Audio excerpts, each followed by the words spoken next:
You're not happy with where you're at in life because you're riding the wrong trains. We have trains of thought in our head, and they're riding on tracks called neuropathways. And if you don't change the tracks, you're going to continue to end up at the same station. Years ago, I thought I was winning.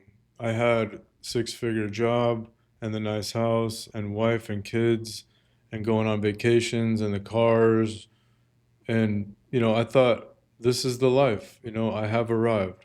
But really on the inside, I was dying. I was not feeling well about my life, about my relationships.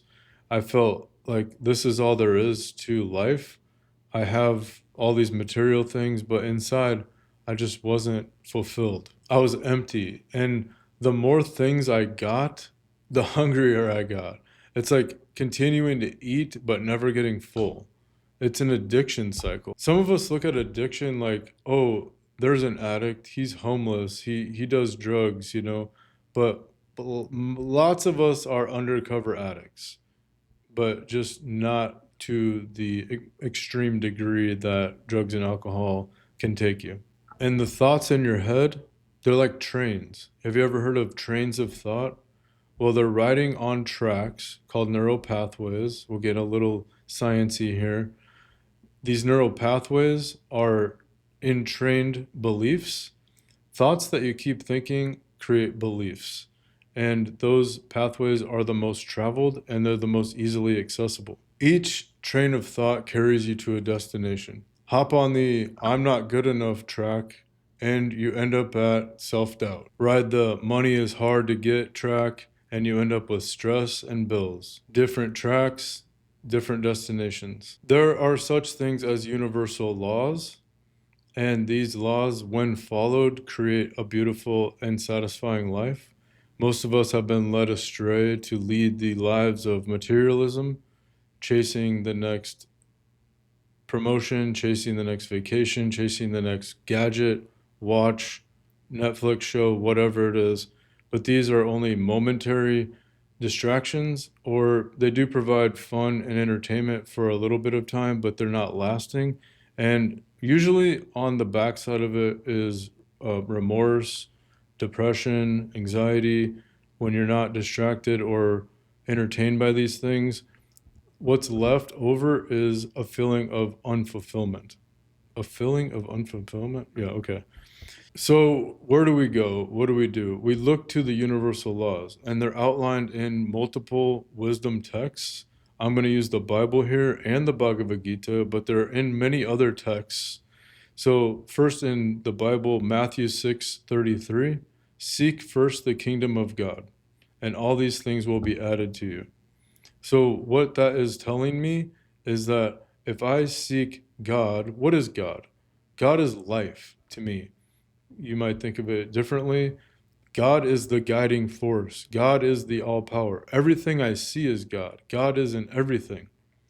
So when I seek first the kingdom of God, like the real reality, the great reality with a big G and a big R, then everything else just falls into place. I have this deep sense of fulfillment, wholeness, love, happiness, bliss. When I'm connected to the divine, whatever you want to call it, when I'm connected to the spirit, then I feel whole and complete. Then I go out in the world and act and do things and interact with the world from a place of wholeness and completeness. Then I lack nothing. I am already full. Now I don't have to go out and consume, consume, consume, and never get filled up. Here's the Bhagavad Gita. Similar principle. To those who are constantly devoted and who worship me with love, I give what they lack and preserve what they have. So, who worship me? This is the self. This is looking back at the self. Jesus said, seek first the kingdom of God. The kingdom is within you. The Bhagavad Gita says, worship me, focus on me internally. We're connected to the divine. The divine is in you. We are part of the all. So these different traditions have the same truth. They're saying turn inward, look inward first, find that you are flawless, that you are perfect, that you are infinite love. And once you do that, then go out and act in the world. This is about lining up with source first, and then life lines up automatically. Here's the catch. Most of us don't even know what track we're on. We think everything is going great, but there's still like this sense of lack, this sense of there must be more to life than this. We're in these patterns of get up, go to work, get off, get food, veg out, numb out, go to bed, wake up, do it again over and over and over. We might have little pockets of, connectedness with family and friends and social things, but the overall feeling of life is just not that great. So what this is about is our subconscious mind. Our subconscious mind keeps us on the tracks that we identify with, the beliefs that we have. And these are subconscious. That means they're unconscious. So even though you want to go on the diet, even though you want to go to the gym consciously, even though you want to stop doing that habit or go over here to this group, our subconscious beliefs down deep control our behavior. So you might be able to will yourself into some of these things for a little bit of time, but deep down, if you don't feel that you're worthy of it, or you have a deeper fear of social things or getting out of your comfort zone, the subconscious keeps you in your comfort zone. Okay? So where do we have to do the work? At the subconscious level, if we want to find the root of the problem. That's why you keep replaying the same story, because your beliefs are running the train. So we need to change the beliefs, then we start running different trains on different tracks, and then we get to new destinations. Look at your bank account, your relationships, and your health. These are your beliefs in 3D. And this is a permanent switch. These are deeply rooted beliefs in our subconscious that have been formed over time. They're made up of our fears, our traumas, our interactions with people, and what people have told us about ourselves and that we believe and that we accept it as true. So if you were a kid and somebody said you're ugly because they were mad at you or something, and now you think that you're ugly, still in your 20s and 30s and 40s, or maybe you have short pinkies or something. When you were a kid, they're like, "Dang, your pinky's short," and now you have a self-conscious, like every time you're around anybody, you're like hiding your pinkies. Silly example, but you know what I'm saying. So how do we change the subconscious beliefs? How do we change the trains to go on different tracks? There's a method called craft, and I read this and learned about this in the book Psycho-Cybernetics 2000. This cybernetics is like your thermostat at home. You set it on 70 degrees. It goes, if it gets a little hotter in your house and goes up to 71 degrees, kicks on the AC, brings it back to 70. If it goes below, down to 68, the furnace kicks on and brings it up to 70. That's what your subconscious mind is doing, and that's what cybernetics is. So psycho-cybernetics is the application of changing the thermostat in your mind. So CRAFT is an acronym. It stands for cancel, then replace, affirm, focus, and train. So let's just start at the beginning here. Cancel means catch the thought, and the book suggests say out loud, cancel, this is a pattern interrupt. You can do whatever you want. Some people, snap their wrist with a band or something, but in order to hop that train to a different track, we gotta interrupt the path of the train and jump the track. Okay, so that's cancel. Replace is the next one, R. So we replace that thought with the thought that we want to replace it with. So right now I'm using this with sugar. Okay, so let's just use that for an example. So I think I really need a Snickers bar. Cancel, replace, I eat fruits and veggies and they make my body strong. or I eat fruits and vegetables and they are very satisfying to me. Now I'm changing the tracks. So the next one is A, affirm. So what are we going to affirm? So fruits and vegetables make my body strong and healthy and are very satisfying. You know, you can make up whatever affirmation you want.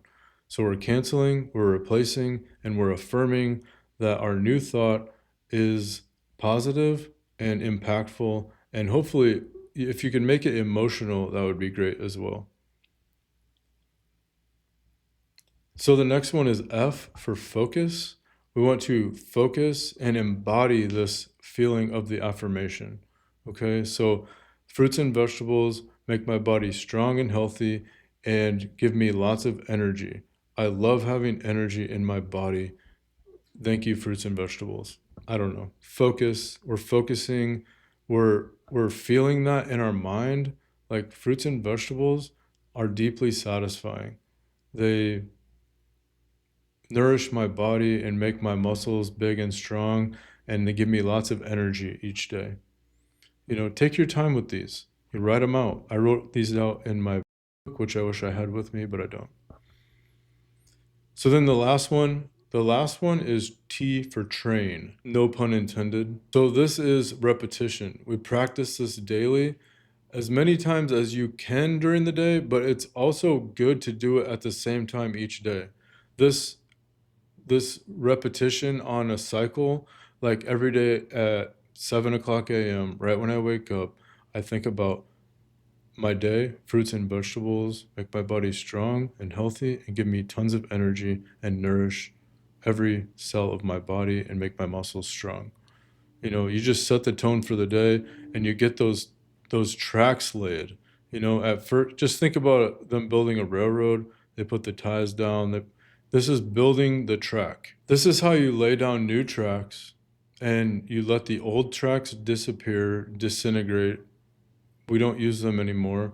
And this is how you ride a new train to a new place in life. This way, life has no choice but to follow. You're in charge of your mind, and that is what this is about. It's about empowering you. Meditation, I say it on almost every video, is so valuable because you can see the train coming. You know, when the sugar hits, or whatever it is, the old flame, the pornography, the um, whatever you're trying to change, the gossip, whatever vice, bad habit, something that you want to change about your life, when you recognize it, cancel right away. And when you do meditation, it slows down the thoughts and you become more aware of what's going on up here. Your life isn't random. That's what I really want to stress here. Your life is not random. Things don't just happen to you because life is random. You have the power and ability, and I just told you a way that you can change your life and empower yourself. So stop letting your current reality decide how you feel. Feel abundant now. Feel that I don't eat sugar anymore. That's the old me, and now I eat fruits and vegetables and it gives me tons of energy and makes me feel good now. And then your reflection in real life in 3D will catch up to you. It's just like a mirror, but there's a little bit of lag between what you're imagining and what happens in real life, and it takes repetition. But it is a beautiful thing that you can change it at least. I want to stress this. Don't quit before 3D catches up, before the reality catches up. Stay on it, you know, a few days, a couple weeks, and if you really want your life to change, then commit to it and stick with it, and I guarantee it will change. If this clicked for you, share this video with somebody who's stuck on the wrong track. And let me know in the comments, like, what tracks are you guys stuck on?